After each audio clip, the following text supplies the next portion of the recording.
Envahi par le cancer et faiblissant rapidement, Jacques Rosenfeld rassembla ses 3 enfants, adultes, autour de son lit de mort. Il avait à cœur de leur livrer quelques-unes de ses dernières réflexions. Dans un murmure poussif mais tout paternel, il leur dit « Je désire que là, devant moi, vous puissiez vous regarder dans les yeux et vous demander pardon pour tout ce qui a pu vous séparer, que ce soit conscient ou inconscient. Je désire qu'il y ait paix entre mes enfants. » 14 heures après avoir soulagé le fardeau de son cœur, Rosenfeld était mort. Repris et inspirés par l'avertissement de leur père, les enfants de Rosenfeld reconsidérèrent leurs relations problématiques et se réconcilièrent par le pouvoir du pardon mutuel. Karen, la fille de Jack Rosenfeld, raconte que chaque fois qu'elle et ses frères étaient tentés de retourner à leur fracture, ils se rappelaient les paroles de leur père et leur décision de pardonner et oublier, et ainsi ils trouvèrent la force de retourner au shalom bayit, c'est-à-dire la tranquillité domestique. Oui, force nous est de considérer que nous, êtres humains, ne sommes pas justes et bons par nature. Et dès que 2 êtres humains se rencontrent, il se produit souvent des clashs, des conflits. L'harmonie nous échappe. La justice nous est insaisissable.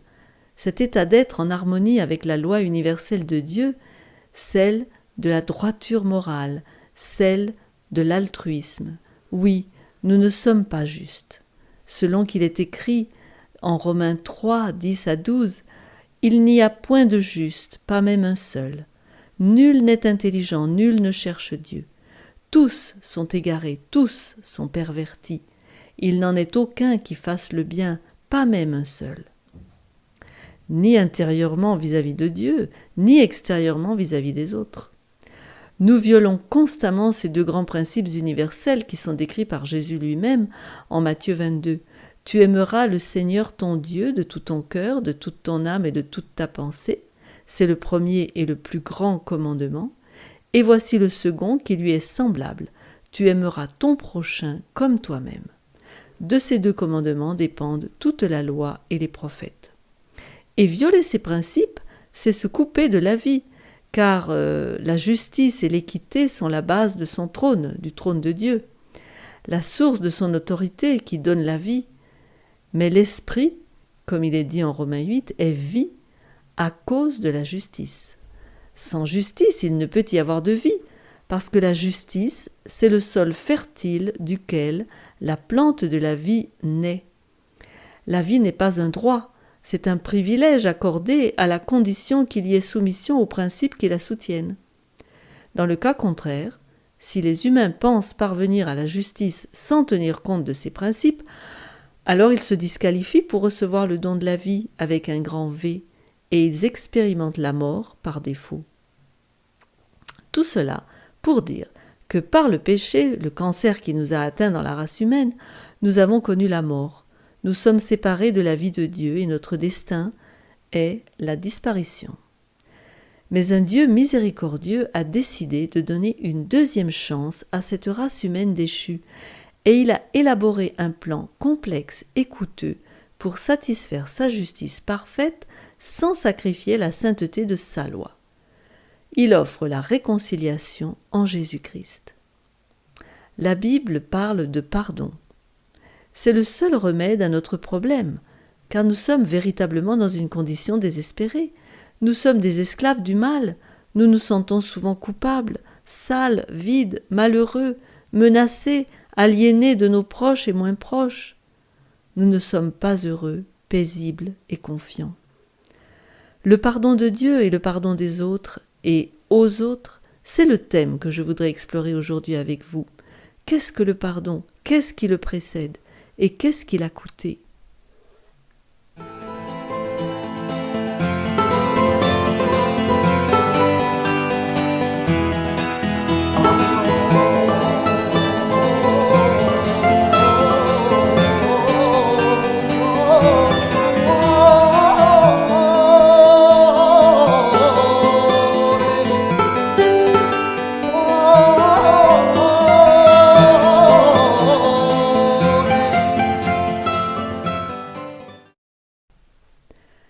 découvrir le pardon.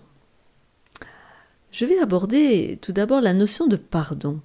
Dans la terminologie biblique, le pardon est traité comme une notion juridique.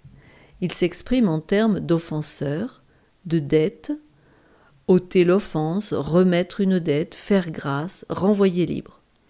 D'après le théologien Xavier Léon Dufour, dans son dictionnaire du Nouveau Testament de 1996, à la page 416, les principaux mots employés pour parler du pardon dans les textes originaux sont, en grec, aphrémie, qui veut dire laisser aller, laisser libre.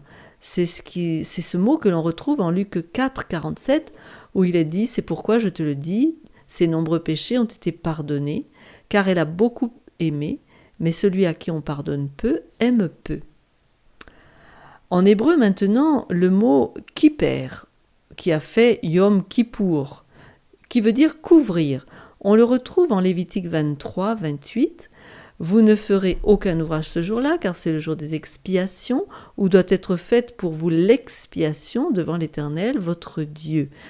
L'expiation, c'est le mot kipper, qui veut dire couvrir, qui signifie couvrir les péchés du peuple. Lors de cette fête, tous les péchés du peuple étaient couverts, c'est-à-dire pardonnés. Le mot nasa, en hébreu toujours, qui signifie supprimer, c'est ce mot que l'on retrouve en Genèse 18 où il est dit « Peut-être y a-t-il 50 justes au milieu de la ville, les feras-tu périr aussi? Et ne pardonneras-tu pas à la ville à cause des 50 justes qui sont au milieu d'elle ?» C'est le discours d'Abraham à Dieu pour qu'il épargne la ville de Sodome. Faire mourir le juste avec le méchant, en sorte qu'il en soit du juste comme du méchant, loin de toi cette manière d'agir, loin de toi. Celui qui juge toute la terre n'exercera-t-il pas la justice? Et l'Éternel dit, si je trouve dans Sodome 50 justes au milieu de la ville, je pardonnerai à toute la ville à cause d'eux. C'est-à-dire, je supprimerai tout son péché, je vais pardonner. Le mot sala en hébreu encore, qui veut dire donc pardonner, alors c'est un petit peu spécial, mais là c'est lors des sacrifices, Lévitique 5, celui qui offre un oiseau en holocauste, d'après les règles établies, c'est ainsi que le sacrificateur fera pour cet homme l'expiation du péché qu'il a commis et il lui sera pardonné. Donc il a offert son oiseau et il a été pardonné. Ces actions aboutissent toutes à rétablir la relation entre deux êtres. Relation rompue à cause d'une offense, que ce soit la relation avec Dieu ou la relation avec les autres. Celui qui a offensé est renvoyé libre, son péché est couvert, supprimé, pardonné. On a envie de s'écrier avec Michée le prophète, « Quel Dieu est semblable à toi qui pardonne l'iniquité, qui oublie les péchés du reste de ton héritage, qui ne garde pas sa colère à toujours, car il prend plaisir à la miséricorde. Il aura encore compassion de nous, il mettra sous ses pieds nos iniquités, jettera au fond de la mer tous nos péchés. » Dans ce problème des offenses, il y a bien sûr l'offenseur et l'offensé. Le désir et même le besoin de chacun de nous est généralement de vivre en paix avec Dieu et les autres, d'avoir de bonnes relations sans ombrage. Dans le cas de l'offense du péché, il y a rupture, séparation, silence, souffrance aussi. On ne peut passer par-dessus l'offense avec indifférence et laisser faire ou sembler l'ignorer. Cela voudrait dire que l'offensé manque de sensibilité, même d'amour puisqu'il ne ressent rien, et l'offenseur, lui, ne prendrait jamais conscience de son comportement destructeur. Il aurait l'impression qu'il peut impunément blesser les autres, et ce serait en plus cautionner le mal. Dans le passé, dans la première alliance, la notion de pardon se résumait à la loi du talion, œil pour œil, dent pour dent, c'est-à-dire un comportement qui rend le mal subi et par là soulage la demande de justice de la victime. C'est un comportement assez naturel et instinctif. Mais Dieu avait quand même prévu autre chose. Dieu, dans le passé, avait mis en place un système de sacrifice par lequel on pouvait être pardonné et qui annonçait d'ailleurs ce que Jésus allait accomplir sur la croix. On voit en Lévitique 4, versets 32 à 35, alors je lis les versets. « S'il offre un agneau en sacrifice d'expiation, il offrira une femelle sans défaut. Il posera sa main sur la tête de la victime, qu'il égorgera en sacrifice d'expiation dans le lieu où l'on égorge les holocaustes. Le sacrificateur prendra avec son doigt du sang de la victime, il en mettra sur les cornes de l'autel des holocaustes et il répandra tout le sang au pied de l'autel. Le sacrificateur ôtera toute la graisse, comme on ôte la graisse de l'agneau dans le sacrifice d'action de grâce, et il la brûlera sur l'autel, comme un sacrifice consumé par le feu devant l'Éternel. C'est ainsi que le sacrificateur fera pour cet homme l'expiation du péché qu'il a commis, c'est la rédemption, et il lui sera pardonné. On offrait donc un animal sans défaut, on confessait sur lui ses fautes, et on était pardonné. L'enseignement de Jésus va exactement dans ce sens, mais en fait il va contre la tendance naturelle de la loi du talion. C'est une démarche tout à fait autre, surnaturelle, plus difficile, mais aussi plus constructive. Je m'explique. L'être humain porte en lui l'illusion ou la prétention d'être toujours infaillible, toujours fort, sûr de lui. La croyance qu'il pourrait être comme des dieux, comme autrefois, vous vous rappelez, en Éden.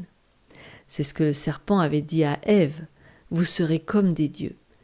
C'était l'objet de la première tentation en Éden. Et l'homme, l'être humain, a cru au mensonge du serpent. Ceci est resté inscrit en lui. L'homme continue de porter en lui l'idée de sa toute-puissance. La notion de pardon et d'offense vient toucher la réalité de sa finitude humaine, de sa fragilité, du péché en termes bibliques. Quand je commets une offense, cela me renvoie à ma faiblesse. Je n'ai pas été la personne parfaite que je croyais être. Quand je suis offensé, j'ai du mal à dire ma blessure car cela me ramène à ma réalité de créature limitée et vulnérable. Dans les deux cas, cela vient ébranler notre moi idéal qui est blessé. Et c'est peut-être pour cela qu'il est difficile de pardonner et de demander pardon. Il y a certainement dans tout cela de l'orgueil.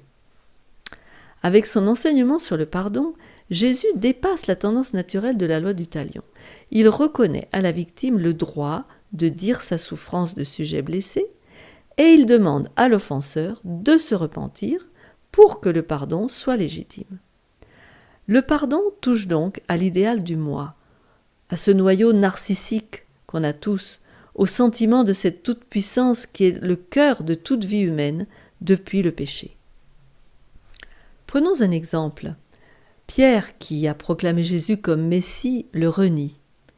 Pierre se retrouve face à sa réalité d'imperfection qui ne correspond pas à son moi idéal.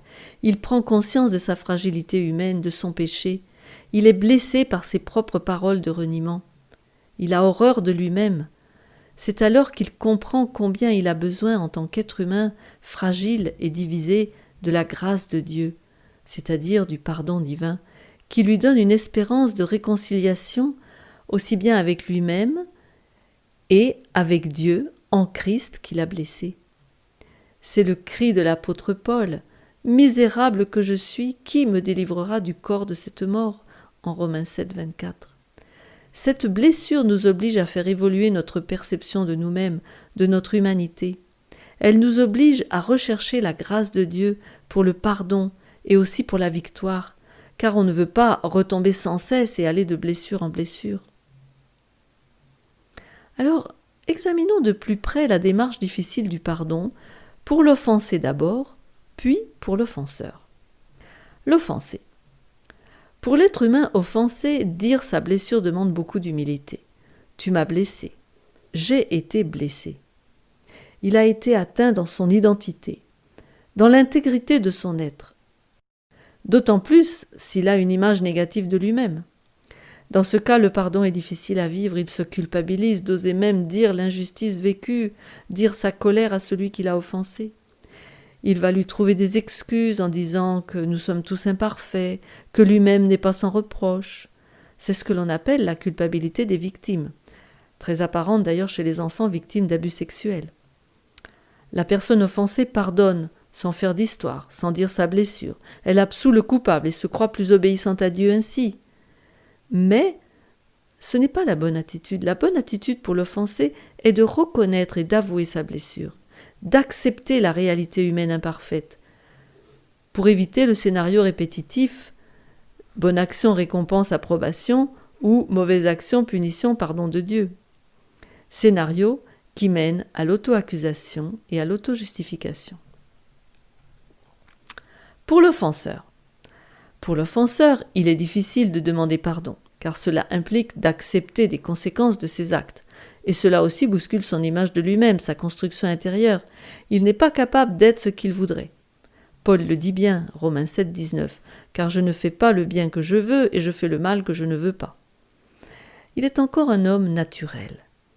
Il peut se sentir coupable de son incapacité, car il voudrait constamment être bon, fidèle, généreux, attentionné, intelligent. Mais il découvre qu'il est capable de faire le mal à l'autre, et cela le blesse lui-même. Il n'a pas su tenir ses engagements face à lui-même et face à l'autre. Il devra alors affronter ce fait quand l'offensé lui exprimera sa souffrance et lui demandera de se repentir. Ce qui peut arriver quand on a le moi mal construit, qu'on est égocentrique en termes simples, c'est que l'on risque de minimiser ou d'excuser son rôle dans les blessures infligées aux autres. On se justifie ou on blâme les autres. Ou alors, on peut aussi exagérer sa responsabilité et ne pas se pardonner à soi-même une telle offense. La simplicité, elle requiert l'abandon du moi.